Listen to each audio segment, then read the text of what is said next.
Let's bring in Georgia Congressman Collins. He's a member of both the House Judiciary and Rules Committee and Vice Chair of the House Republican Conference. It's nice to have you with us, Congressman.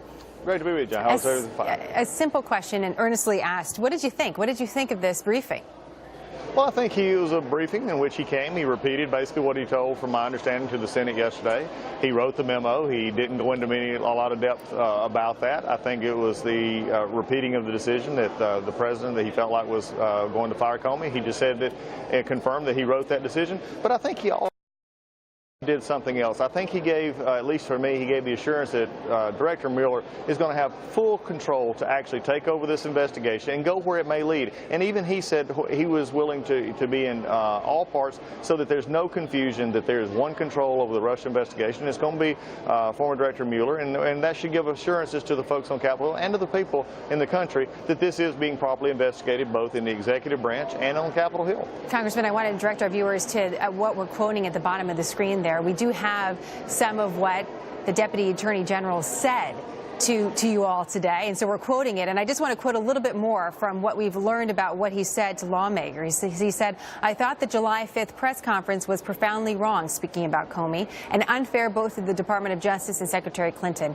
It explicitly usurped the role of the Attorney General, the Deputy Attorney General, and the entire Department of Justice." He went on to say that he's not going to have any sort of political pressure, that he's going to, as long as he is where he is in his position, that there will be no political pressure on him. Do you believe that?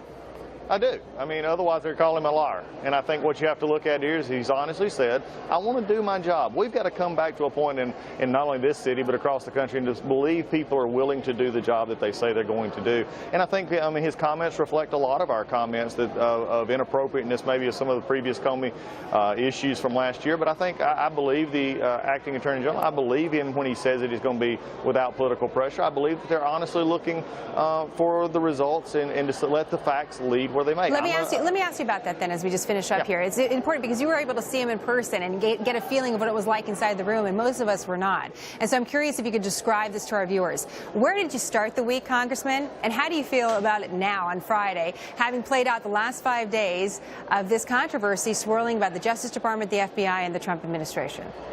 I think a lot of the controversy that's swirling been generated by many times they're real issues that are now being addressed. The special counsel being administered, he's come to the acting Attorney General has come to Capitol Hill and explained that he has, and that Secretary Mueller is going to, Attorney General Mueller is going to have the chance to research and go into the depths and lead where it may. I think by the end of this week, what we've come to the conclusion is there's a lot of folks who do not like this administration, who have a lot of questions. They want to keep that controversy stirred up because they want to take away from what we are doing here on Capitol Hill, passing health care reform, rolling back regulations from the Obama era, looking forward as the president now travels overseas in a very positive, forceful way where he will be an ambassador for our country in a new direction. I think those are the kind of things that we can focus on here at the end of the week. There's been a lot of white noise in the background. I think what we need to do now is focus on the future and let the FBI do its job as we do our job here on Capitol Hill. Well, Congressman, I look forward to having you back, talk a little bit about health care and some of that detail about tax reform as well. I know our viewers really are concerned about that. Thank you so much for the time today. We appreciate that week up